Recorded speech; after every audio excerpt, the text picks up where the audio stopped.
Hi, everyone. My name is Gene, and I'm here with Mary, and we're going to discuss the digital literacy aspect of the digital divide. And if you listen to the podcast right before this, it was with Meg, Emma, Valerie, and they did a great job discussing the digital access portion of the digital divide. So hopefully, our conversation here, Mary, can kind of delineate the relationship between the two and kind of the digital divide even more than what was done in the previous podcast.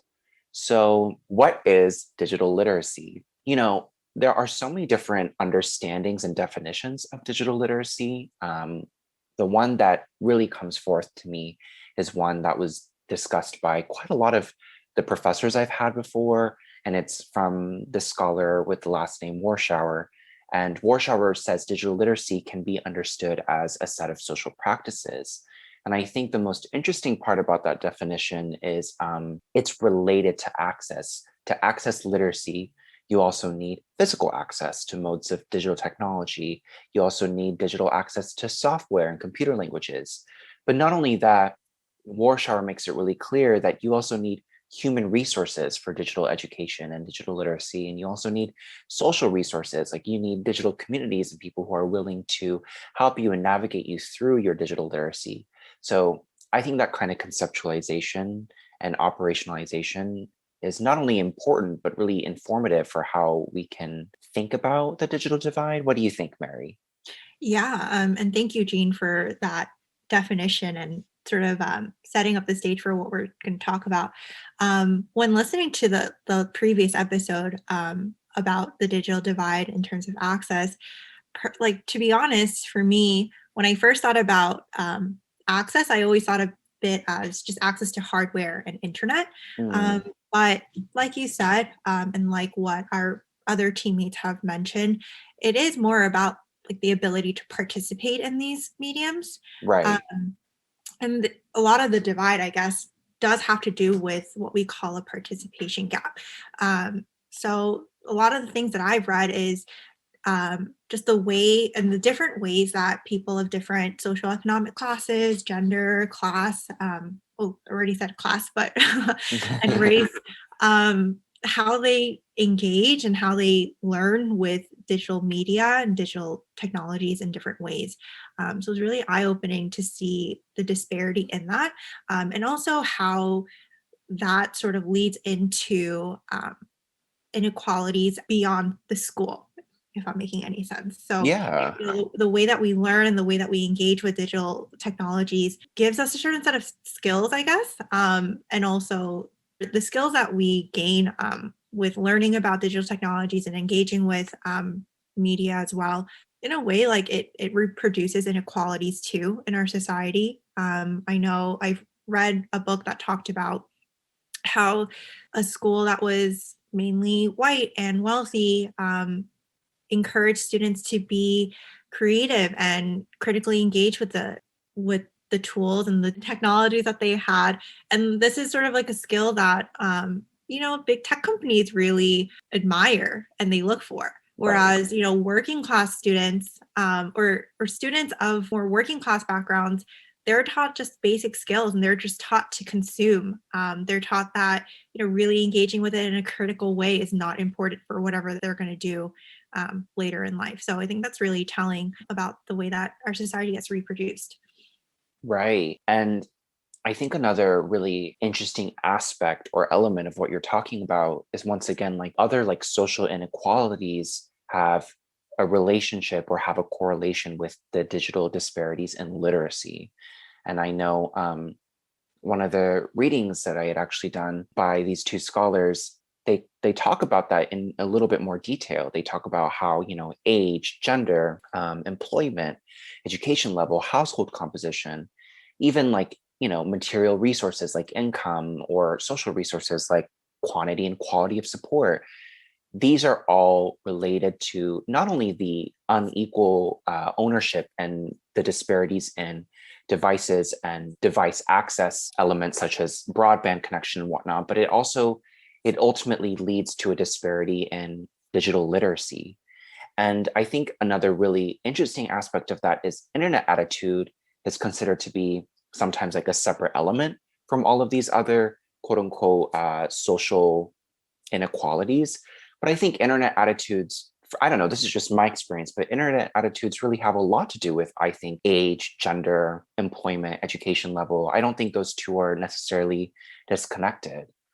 I don't know, did you read anything that kind of had something to do with that, or do you have anything to add to this? Yeah, I think something that really, I guess, stood out to me this week when I was just preparing for this podcast was the difference between like consuming and creating, um, Mm, and the learning that happens like behind it. I guess like in terms of consuming, like digital literacy in that sense could be reading a news article online and all those things. But creating goes beyond that.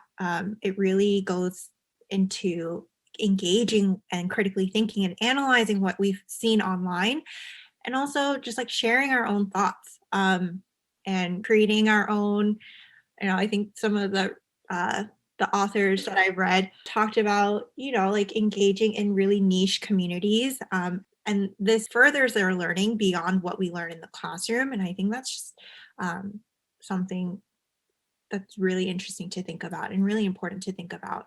I think you really bring up a great point because I think a lot of times when we talk about digital literacy, especially in education, we kind of talk about it in the context of the classroom, but digital literacy exists, sure, definitely in the classroom, but it also exists beyond the classroom. And I know some people kind of organize the in classroom digital literacy in terms of like high order processing of like creating and whatnot, kind of what you talked about, or like rote, quote unquote, like lower order processing.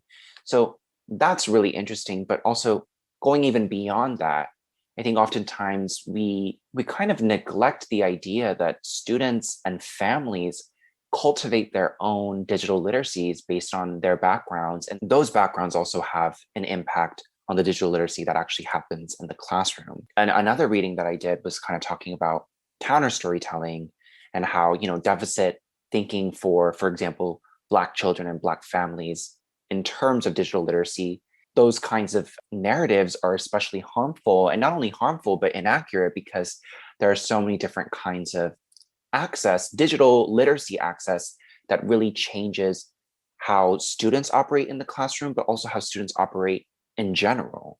So, Mhm. for example, maybe the parent has some kind of like very formal academic background. So they have critical access to digital literacy where they can understand digital literacy and critique digital literacy and just the digital divide from a critical aspect where they understand the benefits and the problems of technology. But in other times, like that access can be very functional, that access can be very transformative. So there's functional access where, your knowledge and skills, you have that that you have the necessary knowledge and skills to effectively use technology. Or in terms of transformative access, you have the ability to transform yourself and include yourself into these technologies and include yourself into these technological narratives to further the idea of like what it means to be digitally literate. So I just think like oftentimes we kind of create this dichotomy between in classroom digital literacy and out of classroom digital literacy when those two are very much so interconnected. And That's also, interesting. I've actually never thought of it like that. yeah, but I think like another aspect of this argument, this article that I read was very specific to African American children and families, but sometimes I wonder, I come from I'm the child of like Korean immigrants, and my parents were English learners. So, and Korean was my first language too. And sometimes I wonder, like, how do these counter storytelling methods work for or against people like me, immigrants and English learners? How do these different forms of access relate to me? And I think that's something I'm still trying to figure out, especially when like we kind of when we talk about digital literacy, like sometimes I wonder, is that fully um are we just talking about English in Mhm. terms of literacy, quote unquote? Like, is literacy being dictated and indoctrinated through the English language? That's something like I'm also trying to figure out while we're having these conversations of connecting background and out of classroom digital literacy with in classroom digital literacy. Yeah. What you just said, actually, I don't know if this is relevant at all to be No, just completely say honest. it. But like I also am a daughter of Korean immigrants as well, very similar background to you. And like in these English language or in these immigrant households, also like the children sometimes take on more of like they take on a different role. Sometimes they're the ones teaching their parents how to Right. navigate certain things. So that's just like a really interesting thing to to think about, the different balance or the different familial balances within different households, who is teaching who what. Yeah. Yeah, and going even further with that, like, yeah, I was the main person of kind of dictating how my parents developed their digital literacies Mhm. on quote unquote like English websites, like English emails or whatever. But at the same time, they had their own personal cultivated digital literacies in the Korean language. Like these are websites that they used when they were in Korea or websites they used in the United States that are in Korean. So I Mhm. think like a really fantastic example of those kinds of websites. And this doesn't have a lot to do with education necessarily, but I think it's important to know in terms of children's backgrounds is there are intersectional websites that kind of try to bridge those two digital literacies and not just digital literacies, but cultural practices in general. So I don't know if you're aware of this website, but Missy USA is like, Yeah. yeah, it's like a huge website for and geared towards Korean moms in, I want to say mainly in the United States, but I also know that Korean moms from other Like Western. continents and countries, yeah, other like quote unquote Western countries are Mhm. also on the website. And that website does a lot to help with cultivating digital literacy and guiding their own children's digital literacy. So, this conversation that we're having about digital literacy and education, we can't kind of let it just exist in a vacuum. Yep. It has to kind of consider everything. Everything is really interrelated and correlated. So, yeah. That also kind of your talk on like the way that we think, our deficit way of thinking, for these marginalized communities also makes me think about, something that I've also read. It said something like social and cultural forces derail good intentions. So basically, despite like technology use, right? And what we think of like the barriers in technology as access to it, once those things are gone, this author had pointed out that the outcomes are really determined by like social and cultural forces. So like social reproduction. Mhm. And this is really due to, the our implicit biases and institutional bias, and the I guess the distance between those who are developing it and the audience that they're developing it for. Um, so a lot of the people in power who are developing these technologies or sort of setting the standards for digital literacies, they sort of automatically assume, oh, this sort of audience is lacking whatever because of XYZ reason. Mm, But they don't really recognize the cultural and the social forces behind that. And they're mm. sort of kind of like premeditating their lack of literacy, lack of access, without really understanding what's going on in their lives, really humanizing the audience. Um, so, Yeah. yeah. I guess like another thing to add on to that is maybe the scope of what they're talking about is maybe perhaps inappropriate. And when I say scope, I guess I mean the kind of narrative they're trying to develop, where it's like I've mentioned this before, but the deficit model of thinking for, for example, like different minoritized people, such as immigrants, or, as we mentioned in that other article that I brought up, African American children's and families, thinking like, what do these people lack is not really helpful. And it's not really like fair either. And to think like, oh, these people don't have X, Y, and Z, and that's why they are lacking digital literacy. Rather than that, maybe we can like flip the narrative on its head and talk about like what will create more internet communication technology participation, right? And I read another article that kind of talked about that. And it talks about things on a more higher order level, I guess, talking about technical capital and cultural appropriation of technical capital.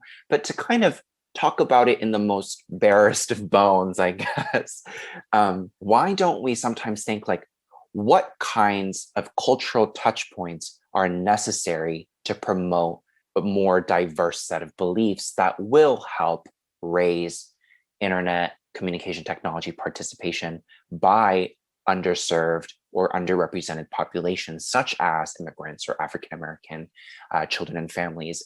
So I wonder, like, once again, like, I always kind of bring it back to myself and like my what I've experienced. And I wonder, you know, what kind of cultural touch points are necessary for people like me or like people like my parents? What will make them want to participate more online and develop and cultivate like a digital literacy that will not only be helpful for them, but also be conducive to connecting with people like them? Do you know what I mean?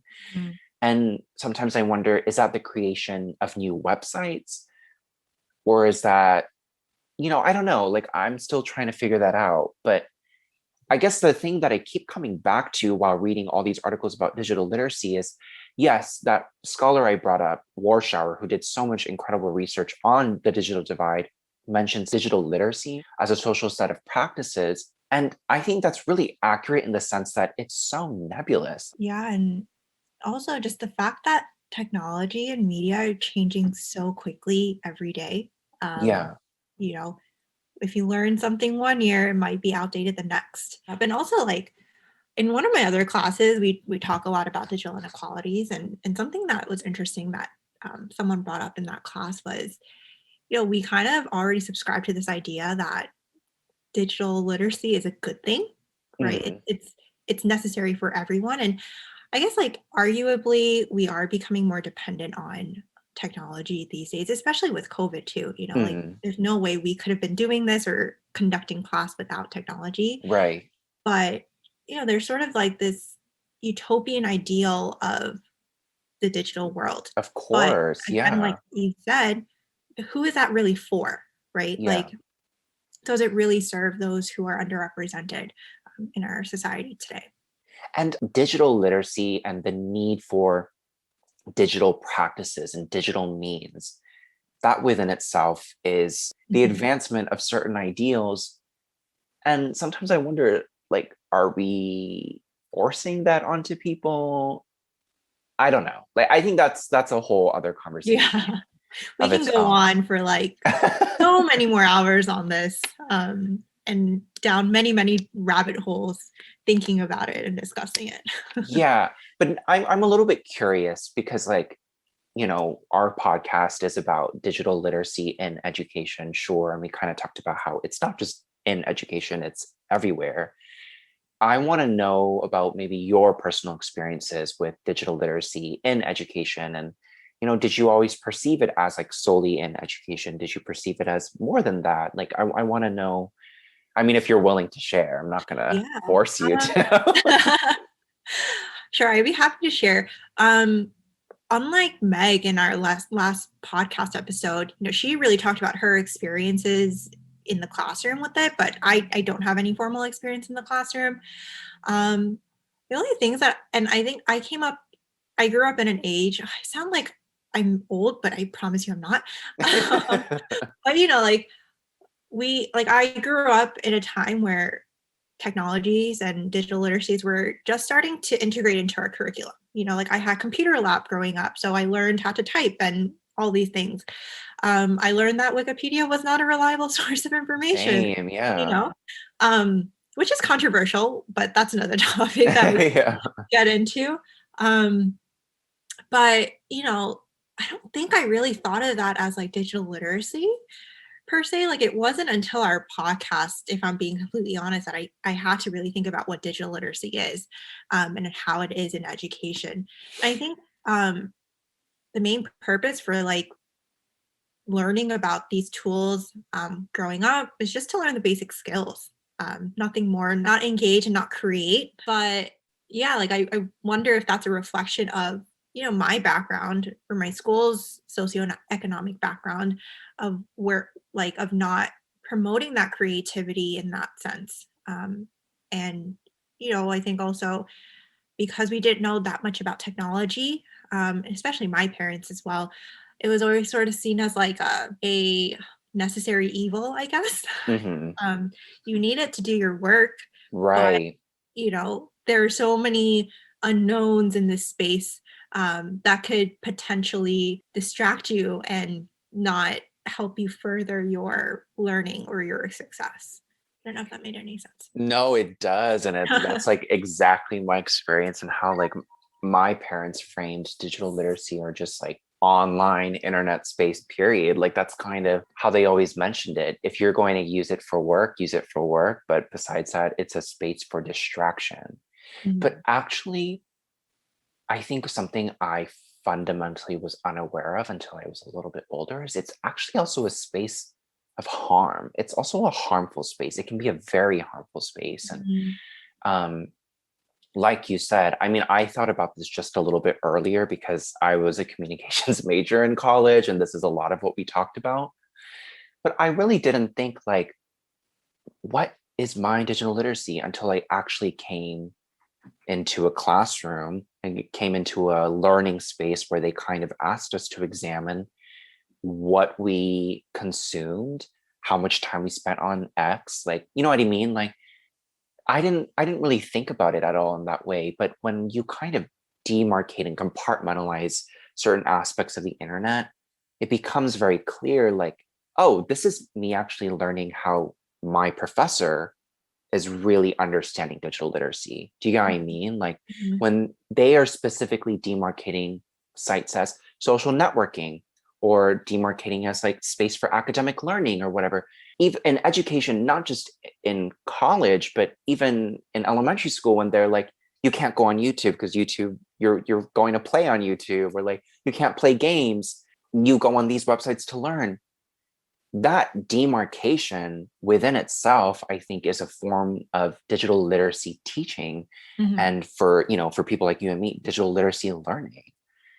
But it's interesting because you realize like a lot of these lines are really blurred, and like these higher order processing, like now we're suddenly trying to integrate everything, and now we have like these online math games, or like we have like these online creation spaces that are like created for education only. But Mhm. sometimes I wonder like, is that A, necessary, and B, is that even like, or what is that teaching us is like the question I was having.